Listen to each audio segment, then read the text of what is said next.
दोस्तों, अमीर बनने के लिए जो सबसे बेसिक एजुकेशन हमें चाहिए वो है एसेट्स और लायबिलिटीज के बीच के डिफरेंस को अच्छे से समझना।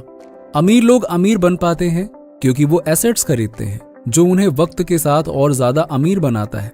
वहीं गरीब और मिडिल क्लास लोग लायबिलिटीज खरीदते हैं जो उन्हें वक्त के साथ और गरीब बनाता है या फिर उन्हें एक ऐसे सिस्टम में धकेल देता है जिसमें वो हमेशा फंसे रहते हैं और जहां वो कभी अमीर ही नहीं बन सकते हैं।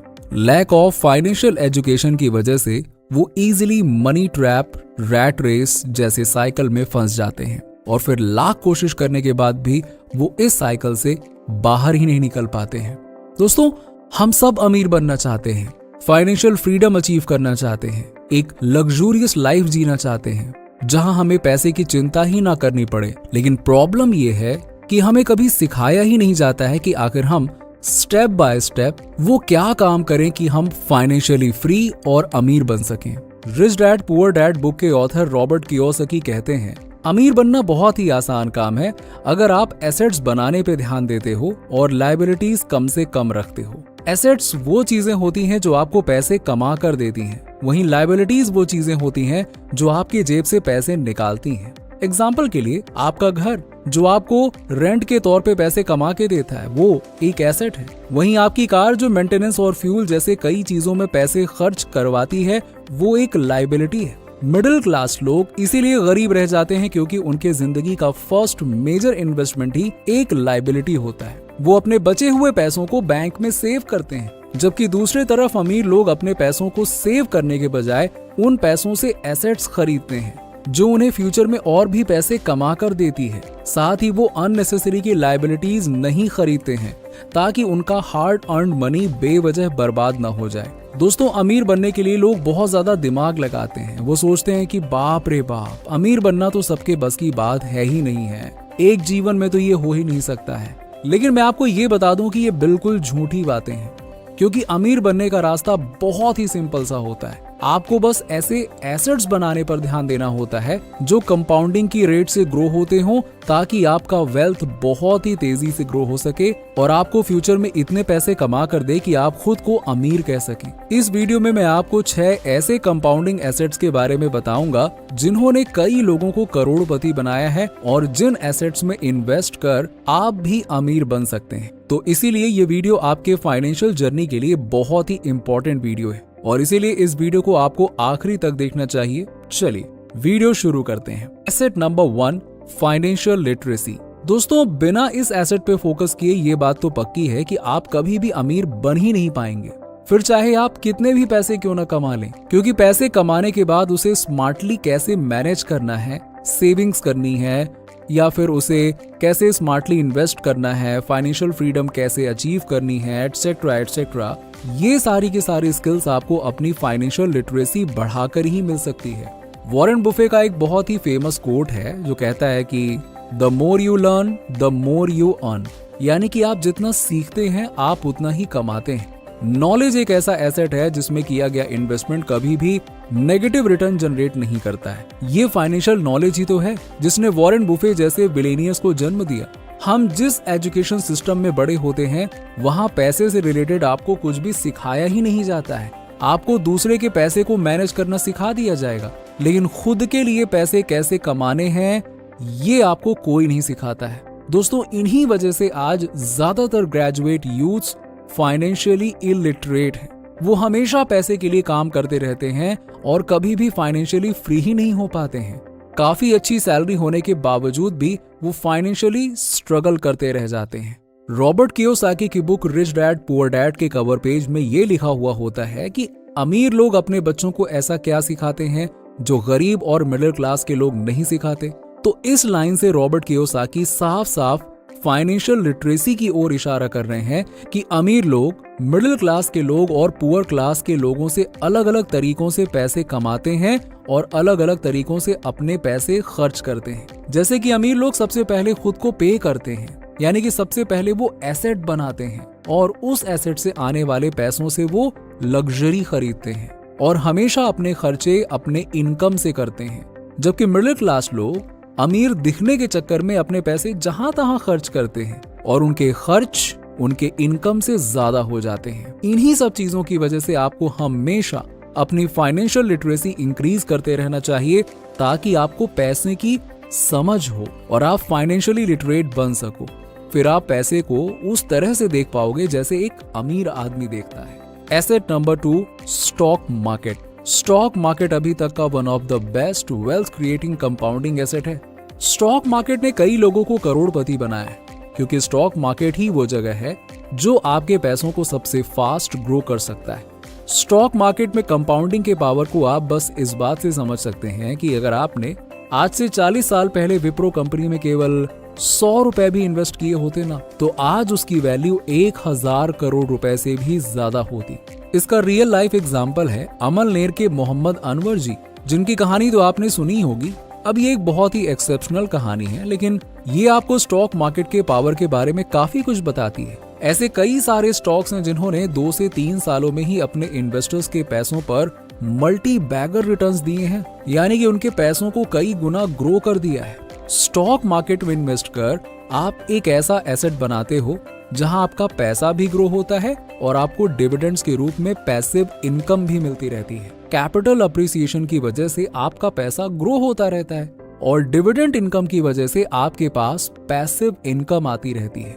अच्छी कंपनीज में की गई इन्वेस्टमेंट्स और उनके शेयर होल्ड करना एक बहुत ही अच्छा एसेट माना जाता है और इसीलिए आपको हमेशा कोशिश करनी चाहिए कि आप अपनी इनकम का कुछ हिस्सा हमेशा कुछ अच्छी कंपनीज के शेयर्स बाय करने पर इन्वेस्ट करो। लेकिन साथ ही साथ इस बात का भी ध्यान रखना कि अगर आप स्टॉक मार्केट को बिना सोचे समझे गैम्बलिंग की तरह यूज करोगे कि आज लगाया और कल पैसे मिलेंगे, ये गलत है। बिना रिसर्च एंड एनालिसिस बेस्ड किसी भी अरे गहरे कंपनी में अपने पैसे को इन्वेस्ट करोगे तो आपका पैसा डूब भी सकता है। इसीलिए stock market and fundamental analysis को अच्छे से सीख कर ही अच्छी कंपनीज में अपने पैसे को इन्वेस्ट करें तो आपको बहुत अच्छा रिटर्न मिलेगा। Asset number 3, real estate. दोस्तों, कंपाउंडिंग के रेट से ग्रो होने वाला जो दूसरा सबसे इंपॉर्टेंट एसेट है वो है रियल एस्टेट। रियल एस्टेट यानी कि lands, flats, buildings, commercial properties जैसी चीजों का आपके पास एज अ एसेट होना। फोर्ब्स जैसे कई ऑर्गेनाइजेशन की रिपोर्ट्स इस बात का गवाह हैं कि इस दुनिया में कई सारे करोड़पति और मिलेनियर्स ऐसे हैं जो सिर्फ रियल एस्टेट प्रॉपर्टीज को ओन करके ही इतने अमीर बन गए। एग्जाम्पल के लिए रिच डैड पुअर डैड के ऑथर रॉबर्ट कियोसाकी लगभग 8000 से भी ज्यादा के प्रॉपर्टी को ओन करते हैं जो रेगुलर बेसिस पे बिना उनके एक्टिवली काम किए हुए उनके लिए कैश फ्लो जनरेट करती रहती है।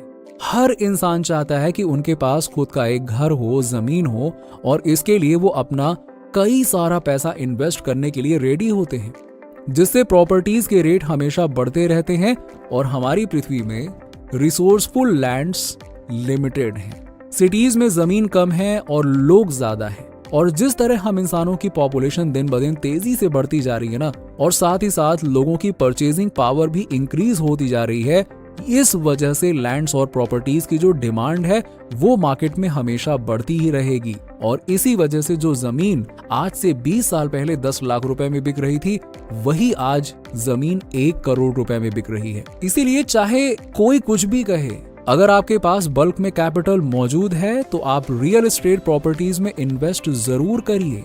ये एक ऐसा एसेट है जो आपके पैसे को सबसे कम रिस्क पर भी सबसे तेजी से ग्रो कर सकता है। Asset number 4, REET. रीट यानी कि रियल एस्टेट इन्वेस्टमेंट ट्रस्ट। काफी लोगों के पास में रियल एस्टेट में इन्वेस्टमेंट करने लायक पैसे नहीं होते हैं क्योंकि रियल एस्टेट में इन्वेस्ट करने के लिए बहुत पैसे चाहिए होते हैं। तो ऐसे केस में आप रीट इन्वेस्टमेंट ऑप्शन को चूज कर सकते हैं। ये एक तरह का फंड होता है जो दूसरे इंडिविजुअल इन्वेस्टर्स या इंस्टीट्यूशनल इन्वेस्टर से पैसे जुटाता है और उस कलेक्टेड कैपिटल को बिल्डिंग्स, गोदाम, हॉस्पिटल, ऑफिसेज, फ्लैट्स और मॉल जैसी रियल एस्टेट प्रॉपर्टीज में इन्वेस्ट करता है। और फिर जब रीट फंड को अपने इन्वेस्टेड प्रॉपर्टी से रेंटल इनकम आने लगती है तो उस इनकम को सारे रीट इन्वेस्टर्स में डिस्ट्रीब्यूट कर दिया जाता है। सिंपल है।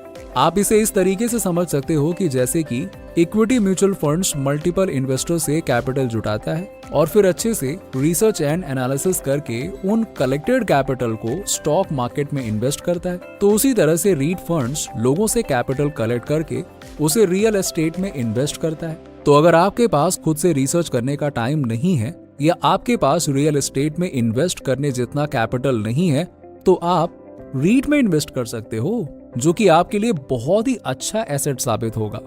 Asset number 5, business.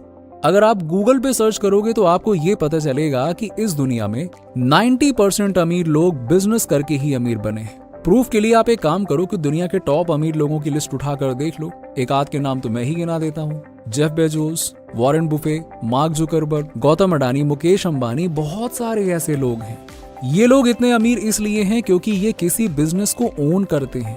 और अगर आप भी एक ऐसे सक्सेसफुल बिजनेस को डेवलप करने में कामयाब हो जाओ तो ये चीज आपके लिए सबसे बड़ी एसेट बन सकती है, जो आपको करोड़पति तक बना सकती है। करोड़पति छोड़ो, अरबपति भी बना सकती है। बिजनेस जो रिटर्न लाकर देता है वो दुनिया की कोई और एसेट कभी लाकर दे ही नहीं पाएगी, क्योंकि जब आप किसी बिजनेस को ओन करते हो तो आप उसे बिल्कुल जीरो से स्टार्ट करते हो और उसे वहां लेकर जाते हो जहां आप एक्टिवली काम ना भी करो तो भी आपके पीछे आपकी मैनेजमेंट टीम, एम्प्लॉइज आपके लिए काम करेंगे और आपको ढेर सारा पैसा कमा कर देंगे।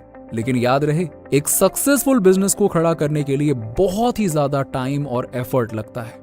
आप अपने hard earn money, actively earn money का यूज करके एक साइड बिजनेस स्टार्ट कर सकते हो। लेकिन अगर आप किसी नए बिजनेस को स्टार्ट नहीं करना चाहते हो तो आप स्टॉक्स के थ्रू किसी पहले से ही चल रहे सक्सेसफुल बिजनेस में अपने पैसे को इन्वेस्ट कर सकते हो, जो लॉन्ग टर्म में आपके वेल्थ को बहुत ही तेजी से ग्रो करेगी। Asset number 6, mutual funds. अगर आपके पास स्टॉक मार्केट को सीखने का टाइम नहीं है और आपको कंपनीज की एनालिसिस करनी भी नहीं आती है, तो आप म्यूचुअल फंड्स के थ्रू स्टॉक मार्केट में लिस्टेड अच्छी कंपनियों के शेयर्स में इन्वेस्ट कर सकते हो।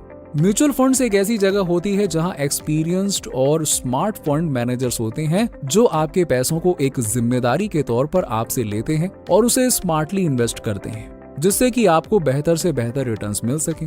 और ऐसा करने के लिए वो आपसे बस कुछ छोटा सा अमाउंट कमीशन के तौर पे एज अ फीस आपके फंड्स को मैनेज करने के लिए रख लेते हैं, जिसे म्यूचुअल फंड का एक्सपेंस रेशियो भी कहते हैं, जिसका 1% से कम होना बहुत अच्छा माना जाता है। और ऐसा आपको डायरेक्ट ग्रोथ फंड्स में भी देखने को मिल जाएगा।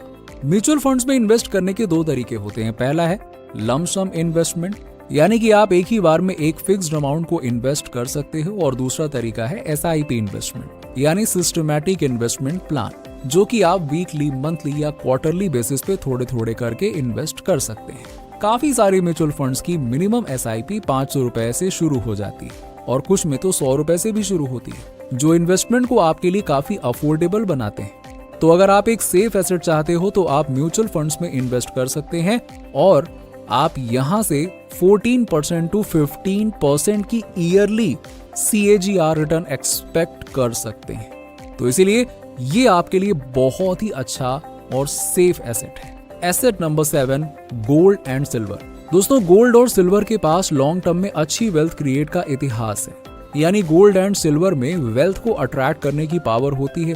और ऐसा मैं नहीं, personal finance expert Robert Kiyosaki खुद कहते हैं, क्योंकि कुछ भी हो, इनकी कीमत समय के साथ बढ़ी ही है। इसका मुख्य कारण यह है कि गोल्ड की डिमांड हमेशा हाई रहती है, जबकि इसकी सप्लाई लिमिटेड होती है। इसीलिए जब पेपर करेंसी की वैल्यू घटने लगती है और स्टॉक मार्केट में गिरावट आती है, तब गोल्ड और सिल्वर की कीमत अक्सर बढ़ती है, जो इसे एक सेफ इन्वेस्टमेंट ऑप्शन बनाता है। गोल्ड एंड सिल्वर में आप पर ईयर 8% to 1% की इंटरेस्ट एक्सपेक्ट कर सकते हैं। गोल्ड और सिल्वर एक बहुत ही इंपॉर्टेंट एसेट है जो हर किसी के पास होना ही चाहिए, लेकिन साथ ही आपको इस बात का भी ध्यान रखना है कि भले ही गोल्ड और सिल्वर में इन्वेस्टमेंट कई बेनिफिट्स के साथ आती है, लेकिन याद रहे कि इनमें कुछ रिस्क भी होता है, क्योंकि इनकी वैल्यू में कई बार छोटे समय के उतार चढ़ाव हो सकते हैं और ऐसा होना आपके इन्वेस्टमेंट के प्रॉफिट्स को इम्पैक्ट कर सकती है। इसीलिए गोल्ड एंड सिल्वर में हमेशा लॉन्ग टर्म के लिए ही इन्वेस्ट करना चाहिए, और आप चाहे तो गोल्ड बेस, डिजिटल गोल्ड और सॉवरेन गोल्ड बॉन्ड्स के थ्रू भी गोल्ड में इन्वेस्टमेंट कर सकते हैं। तो मुझे उम्मीद है दोस्तों कि आपको इस वीडियो से काफी वैल्यू मिली होगी। अगर आपको अभी भी कुछ डाउट है तो बेझिझक आप कमेंट सेक्शन में हमसे पूछ सकते हैं। वीडियो पसंद आया हो तो लाइक कीजिएगा और अपने फ्रेंड्स एंड रिलेटिव्स के साथ में शेयर कीजिएगा, ताकि उनकी भी फाइनेंशियल नॉलेज ग्रो हो सके और अच्छे एसेट्स बना सकें वो। हमें अपना सपोर्ट दिखाने के लिए कंपाउंडिंग मिंटसेट चैनल को सब्सक्राइब करके बेल आइकन जरूर दबा दीजिएगा। चलिए मिलते हैं आपसे अगले वीडियो में। यहाँ तक रुकने के लिए आपका सच में बहुत बहुत दिल से धन्यवाद।